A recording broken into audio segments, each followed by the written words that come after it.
Hey everybody, Joe Murphy here. Welcome to our Ask the Experts series. For those of you that are just tuning in, this week we're talking about passwords. Has been harvested by people who are not necessarily doing it for good reasons, but you have to consider that this is the way that the internet works right now. So, for example, I have a Gmail account, right? Many people will have a Gmail account, will have an Outlook account, or whatever else, right? Some Yeah. sort of email, Yeah. and that's free, right? Is there anything else in the world that is free other than like the rain, right? There's very little that's free. Yeah. So, well, how is somebody monetizing that? Why are Google so massive, right? Where does that occur, right? And it is because they're using that data for their purposes, and for the purposes of Google, then that's going to be, advertising, right? And other people can be using it for advertising. If all people did with those, which Harry Potter, how star are you questions was to work out how to target you, that would be one of the least malicious ways that they could be doing it. But they're using that to build profiles. They're using that to go on and engage in sort of, you know, political action and things you probably wouldn't necessarily agree with, but they have the important thing is to gather huge volumes of data on you. So that is the Mhm. case. That is the case whenever they're doing that for those kind of purposes. But equally, say you're a marketer, right? Which you are. So say you're a marketer, right? And you've gathered all that information about all these people because you wanted to target selling them something, or you wanted to build leads or whatever else, right? You know, standard reasons. And you've got all Yeah. this in a big database, and you haven't invested very much in your security, right? All of a sudden, that database gets leaked to attackers, and this has certainly happened in the past, right? All of a sudden, you have this huge amount of very targeted information about these individuals that you would have reason to expect might be part of things like their passwords, as you said, things like what was your favorite pet, what was your first school, like what is your favorite color, right? Okay, well now I've got all this information about those people. It instead of me trying to brute force every single combination of letters and numbers in the world in any kind of length in order to try to guess what your password is, well, I mean, let's just try a significantly smaller number of the correlations between all these different pieces of information I now know about you, right? So it's not even necessarily the fact that your password has been taken or your password is available. The more of your personal information that you might think is random benign things, like who cares that like my favorite like my favorite instrument is the violin, right? For a certain number of people, that's going to be true, and for a certain number of people, they're going to use violin in their password. Yeah. And for those certain amount of people, their risk is significantly gone up by giving that piece of information away. You don't think it's important, but in the end, it is. Yeah. So I remember um, back when email addresses first came on the scene. Really, we going back. We'll use my sweet mother as an example. So she got a Comcast email address, and she chose our dog's name at the time and our house address number to form the name of her Yeah. email. And do you know what her password was? The front of the email address. I was just Yeah. like, but it's these people who they live in their comfort bubbles, and they don't realize that there's people out there who are just bored and malicious, and they prey on people like that, right? Yeah, pretty much. Most people's concern with passwords is that they remember them.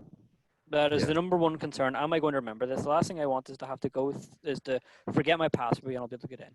Now, like for most people, like yeah, that would be a pain. It would be a pain. You'd have to go and reset your password and then go blah blah blah blah and do all that. But I mean, that'd be preferable being hacked, right? But most people look at it and be like, oh, I need a password I can remember. The memorability of that password is the most important component. And that's really what really that gets us down. Because then people choose simple things because simple things you remember, or they choose things that are very clear in context. If you choose the start of your email address as your password, you're not going to forget that, are you? But then No. obviously it's easy for other people to get it, right? But it's all about raising the overall awareness of security across the entirety of society to really change that question, because in that regard, security is the difficulty with security then is that it is butting up right against human nature, right? It's up against humans who just want their life to be simpler. They just want to have no problems. They want to make progress. They don't want to be held back by things, right? And in doing that, then they're doing things that are simple and memorable. It's exactly what it's exactly what a password shouldn't be. But you're not going to change that very easily overnight. That is a fundamental change in how people operate on the internet, which is intrinsically linked to this humans as at their core nature. Yeah, it's the path of least resistance. Um, Yeah, I mean what it's like social engineering, right? Social engineering, whenever you call up, a call center and you say, "Hey, call center, um, my name is Joe, and I've lost my the keys to my car. Can you send me a new set of car keys? Oh, also I've changed the address. Can you send them over there?" Right? Why does that work? There's absolutely no reason at all that that should work because I'm not Joe, and there should be any number of checks in there to stop that. But we as humans are inherently helpful. And people who are hired into call center roles are there because they are helpful, particularly even in the face of people screaming and shouting at them, right? So they will be at pains to be helpful, or at least to be seen to be helpful, right? So in that instance, your social engineering is butting right up against human nature. The human nature is to help the person on the other end who says, "Look, I have a problem. Can you please help me?" And you have Yeah, the capacity to help them. Do you help them or not, right? I do. Yeah, I Most feel people will try, right? And in order to solve that, you have to start changing the behavior of people, which is really hard. yeah, by nature, I feel like people are very, very reasonable. If you ask them for help, they're going to help you. I remember, I forget what it was I was watching, but it was a woman who conducted a social engineering test, and she simply had a video of a crying baby playing in the background, and she was able to socially engineer someone's reconfigure their bank account password right over the phone, right? Because she was saying that she was this individual's spouse. The kid was crying hysterically in the background, and the poor person on the other end of the phone was just flabbergasted, like, "Oh my god, the poor baby's crying. This lady's having her worst day ever." Like it's crazy, man. Yeah. So eventually, like cybersecurity is a fact of life, right? The internet is a fact of life. That most of us are only able to do any work at all or communicate with other people at all that don't live in our household on the basis of the existence of the internet, right? So it's no great surprise then that the components of security on the internet start butting into the practical realities of who we are as beings and our fundamental makeup, right? And those are the parts of cybersecurity that are hardest to change because those are the parts of humans that are hardest to change. Yeah. Um, so Johnny, is there anything that cybersecurity professionals can do to, um, aside from running security awareness trainings, um, what can they do to better protect or enhance their passwords within their organization? There's been various sorts of studies done that I'm pretty sure have all indicated that this idea of having a password is a pretty poor idea. The idea that you will have, you know, oh, particularly where you have something that says, okay, here's a load of conditions that your password has to have. It has to have an uppercase, it has to have a lowercase, it has to have a number, it has to have a special character, and you can't have two of them that are the same. They can't be the same as your last six passwords, and they can't do blah, blah, blah, blah, right? Yeah. Like whenever you start to create things that are as complicated as that, most people just go, what is the simplest thing it can possibly be? I know, I'll have my dog's name, and then the zero is in, or an O is in there. I'll suppose we'll change that for a zero, and it becomes very easy to guess because people are looking for the path of least resistance, right? Ultimately, the best way for password management is to not be using passwords. And the idea is to be using passphrases. The longer your password is, then quintessentially the more difficult it is to remember because the longer it is. But if you turn it into a sentence, humans, their brains are constructed in such a way they can actually remember sentences. Okay, so instead of your password being your dog's name, have it be my favorite dog was my first dog called blah blah blah, and he was brown. Right. Now, that is probably as easy to remember, right, as the name of your dog because they're all facts that you already know, but it is significantly longer and it's going to take a lot longer in order to brute force. And in that scenario, even if you do know that it's because of their dog, all right, well, were you able to, as an attacker, guess this obscure sentence that you just happen to have inside your head? Or Right. make a big long passphrase, right? But then there was also a study that came out as well where you have this mechanism whereby you have constant password refreshes. So you're setting inside your organization, and then every 30 days, every 90 days, Yeah. whatever it is, the systems will turn around and be like, I've binned your password. You need to have a new password, and it can't be the same as the last three passwords, and it can't blah blah blah.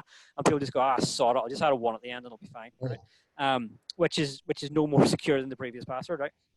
So the studies done that said that this kind of refresh actually has a negative overall security, overall impact on the humans that are doing it in such a way that it doesn't actually help security. In the end, if your password has not been breached, then it is as good as the other password. It is as good as your last 6 passwords. Why are you changing passwords if you have no reason to believe your password is being breached? So Yeah. actually, the most effective way to handle your passwords is actually not to continually refresh your passwords every 30 days, right? Because that's effectively just a get out of jail free card. You're like, I don't know, maybe it was breached, who knows, right? So we'll just change it every 30 days anyway.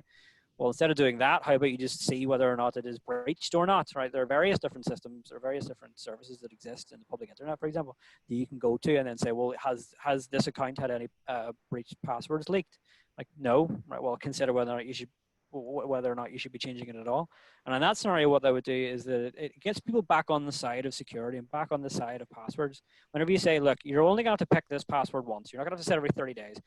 Like, pick a really strong password, and then if we have reason to believe that it's suspicious or whatever else, then we'll reset it. But until that point, I don't know, years, off you go, right? People go, all right, okay, so I have to only remember one password, like potentially for a very long time because it's a really hard, big, long sentence, and I'm not going to be forced to reset it over and over again. All right, well, let's make it this, 30-character long passphrase. Okay, well, let's try that.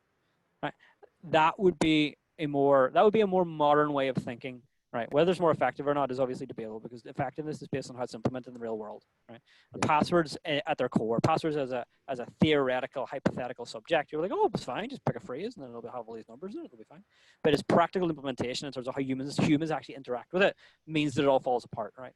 So the modern way of thinking is that if you do not refresh your passwords, instead you're picking the likes of a very long passphrase that you're hopefully more likely to remember, will increase your security, right? But we're never going to know if that actually properly works in the world unless we all start trying it like en masse and see whether or not we as humans start to go and try and find ways around it. Yeah, I think they need to put an end to the word password and change it to passphrase because that makes so much more sense. Um, so, two quick things. I'm asking for a friend. So, say you get a notification from Spotify that says your account was logged into in Russia. Um, what would you do? Okay, so you have if you got something like that. Okay, so you said Spotify. So if Spotify, do I trust Spotify? Spotify are pretty big. Spotify, I imagine, sort of care about these types of things, right? It'd be different if it was like, I don't know, some random forum that I had been using. I'd be like, Okay. not too sure, right? Say it was Spotify, right? But so the first thing is to identify the source this is coming from. Do I believe it actually came from them? First of all, right? Because this can be a phishing component. Like, oh, your password is being reset. Please click this within the next 30 minutes. Otherwise, your entire account will be deleted and we'll send the FBI to your door, right? So first of all, make sure it's not that. And then say, do I actually believe that these people would have a sufficient security program to be able to tell me that kind of thing, right? Which is another thing to go and do. And then if you are happy that if you pass both of those checks, then you have to operate on the scenario that, well, hang on a minute, maybe this password has been leaked. And if this password has been leaked and is being used, well, then you are at risk of credential stuffing, which is for those passwords to be brought out into the public or the darker reaches of the internet and to be reused. So if you use the same password for Spotify and then you've also used it for your bank, and you've also used it for your Gmail, you've also used it for your Amazon, and you also use it for your blah, blah, blah, and your blah, blah, blah, and your blah, blah, blah. Right, well, then you're going to have to remember the fact that you've done all of that inside your head, right? And all those things you logged into years ago, have to remember all of those and then start changing all of those passwords, right? So generally speaking, what everybody should be using is some sort of password vault in order to be able to identify, okay, well, here are all the passwords that I've got for all the different bits and pieces.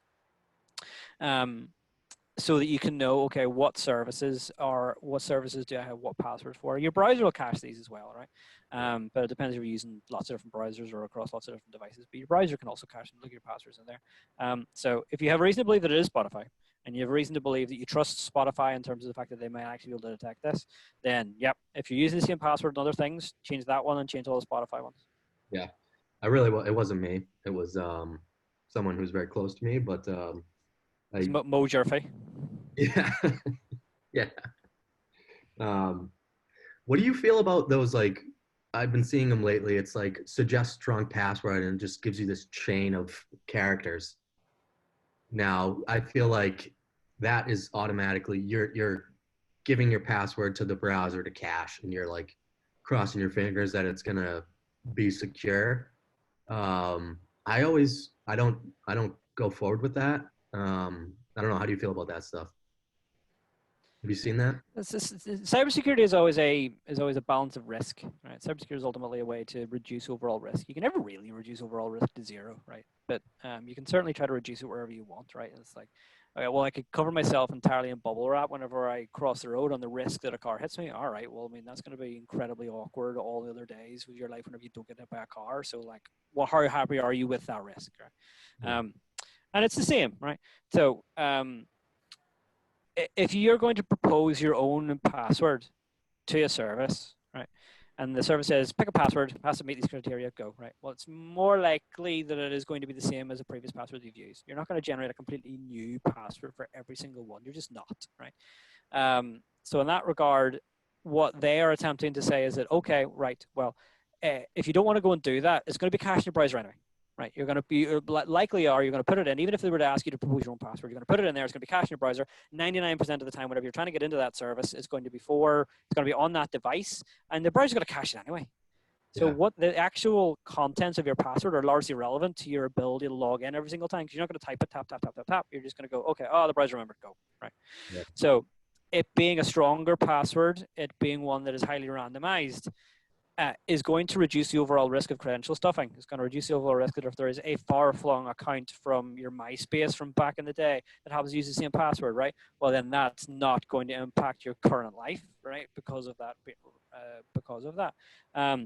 But as you correctly say, like if it's in your browser, if it's being stored in your browser, right? Well, then yes, there are mechanisms that attackers could conceivably get that out. But in the same way, I'm not going to cover myself in bubble wrap every time I cross the road. So consider whether or not that's a realistic risk that you're going to take significant efforts in order to try to mitigate, right? Maybe you are, right? Maybe you live, maybe you have to cross an entire 10-lane freeway in order to get to work every day.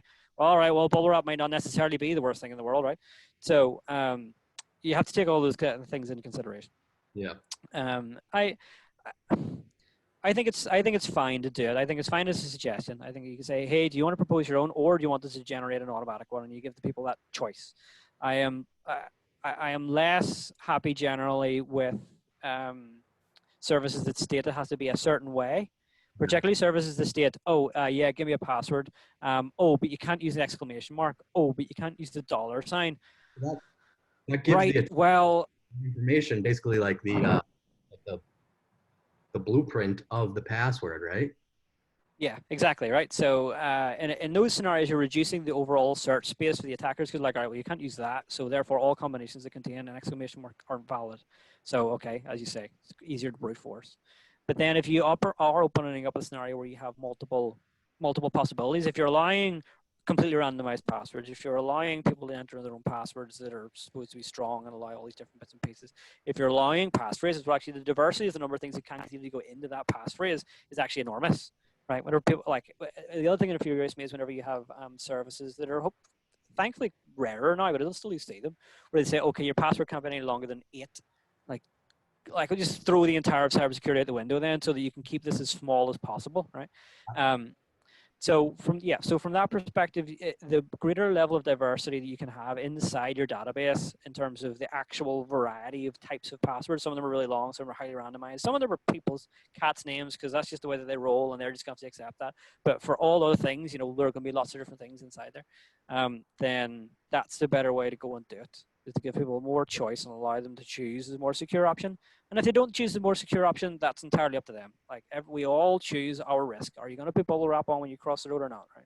Yeah. And, I have a funny little thing to share before we open it up to some questions from the audience. But I remember back, this was like many, many moons ago. I was trying to mess with one of my buddies, and we're all pretty tech savvy, and I forget exactly what it was. I think it was Facebook at the time. But like, say we're all hanging out at our buddy's place, and they log out of Facebook, but you want to get in and post something a little funny on their wall. You've got the email address already there, and then the password thing is blank. You start typing, and then the box that says login is grayed out until you hit a certain character count, and then it turns blue. So that's when you know that you hit the character count. You know your buddy enough. I mean, it's not too hard to brute force the password. So it's just like, if I can do it, dude, like, oh my gosh. Yeah. So I mean, there are lots of different paradigms for attacking different things, right? We all know about like the SQL injection, say, right? You all know about malware, right, and command and control, right? People are generally familiar with these kinds of ideas, right? But there's an idea of an oracle, right? So the idea of an oracle is that there is somebody over there. Say it's Joe, right? So Joe knows all of the things. Joe won't tell me any of the things, right? So I can't just say, hey, Joe, what's that password in your database? Joe's like, aha, I'm too clever for you. I'm not telling you the password. You're like, all right, no problem. If blink once if the password has an A in it, right? Then you sit there. Okay. Blink once if the password has a B in it. And you just sit there. All right. Now, if you have enough goes against the oracle, and the oracle will answer some component, right? It won't just tell you the answer, but it will tell you whether or not certain things are in there or not in there. Then you can start to very slowly work out exactly what is on the other side, right? And that's ultimately, this kind of like oracle attack is ultimately what's going on. So again, this is what gets me whenever you have you have login forms where they say, if I type in my username and the wrong password, it'll say your password is wrong. And then if I type in the wrong username, right, or a username that doesn't exist, they'll be like, this username does not exist. And I go, damn it, why, right? Because the whole, again, all that tells me is that somebody's going to see that one day and go, aha, and then just start like brute forcing that, and then seeing all the differences that come out and be like, that's not a valid username, that's not a valid username, that's not a valid username, right? Or services to say things like, that password was too similar to your previous 3 passwords. Are you sure? Like Facebook does this.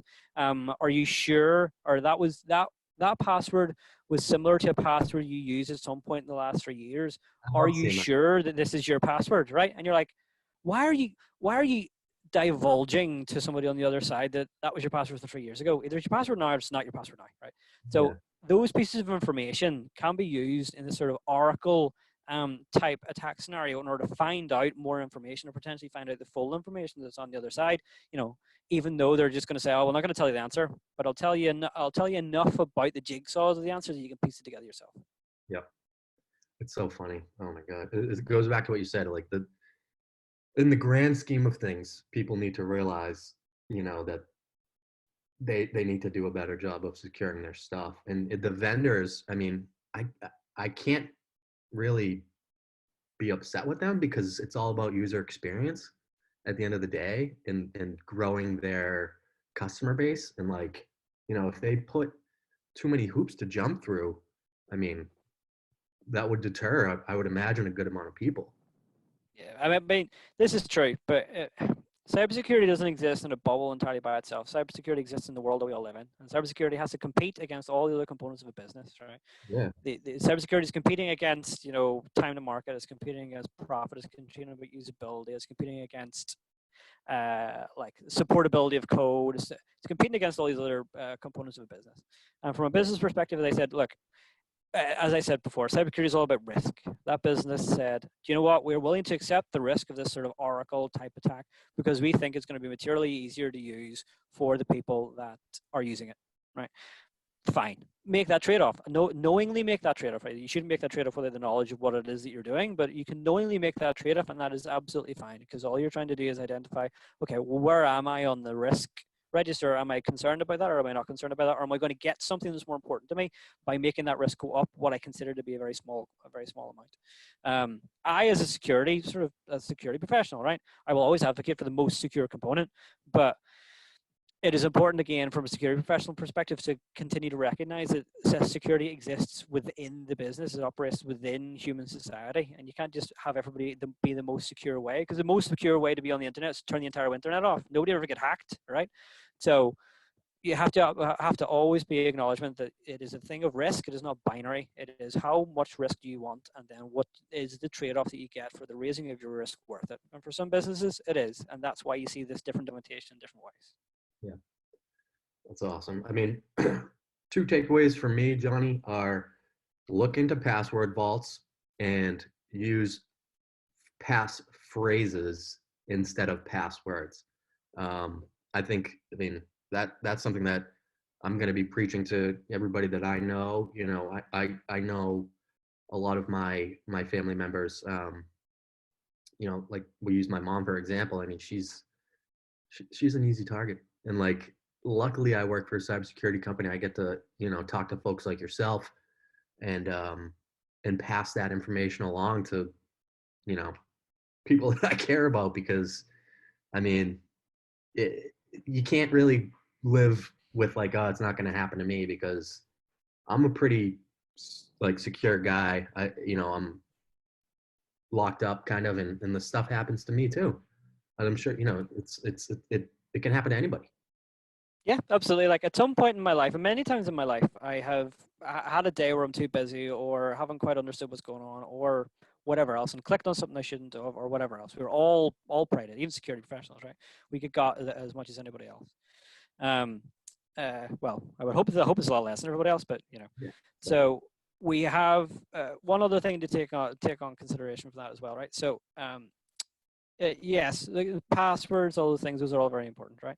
But also as well as that, like you said about about sort of your mom, right? So my family sent me text messages or emails or whatever else saying, "Hey, I was looking at this thing. Is that weird?" Right? And enough of the times I go, "Yeah, I wouldn't be clicking on that," right? And sometimes I go, "Don't know, you're probably okay," right? But enough of the times I go, "No, you probably shouldn't." So another thing to consider is not even just you should take care of your passwords. You should have you should be doing passphrases, right, and those types of things. Is also who's your designated technical person. Like, if you genuinely didn't know, if you were like, I'm not sure what would happen with this or that, or if I got one of those weird emails, should I click on it? Who would you ask, right? Yeah. Don't feel that cybersecurity is a thing that you have to handle as an island. There are lots of people around you, right? And who is the who's the closest, most technical person that you know that you could ask the question to?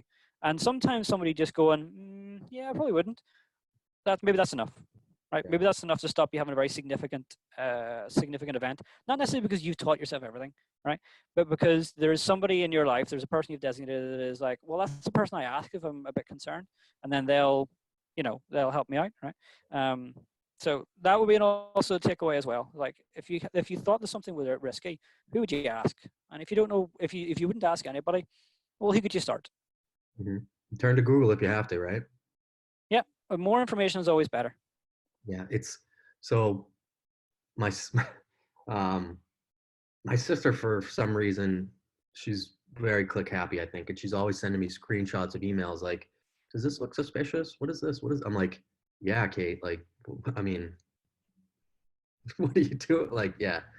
Anyway, um Yeah, I so mean, in the past, I've had people email me malware. I've had people send me an email, go like, "Hey, is this malware?" And I was like, "If you think it is malware, do not do anything with yeah, it. Just if you have reason to believe, like, I'm a bit suspicious, don't. Then just don't. yeah, Right? Whoever sent it to you and packaged that up to you in a box that made you think it was malware has done a terrible job.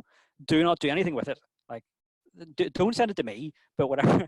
Like, I'm gonna have to work out how to go and delete this now. But like, if you think it's malware, then don't do anything with it. Right? it That's it. probably is. Yeah, it's like It probably is, or unless it's something so critical to your life, you can deal without having to click on this thing you think might be malware. yeah, pick up the phone if you have to.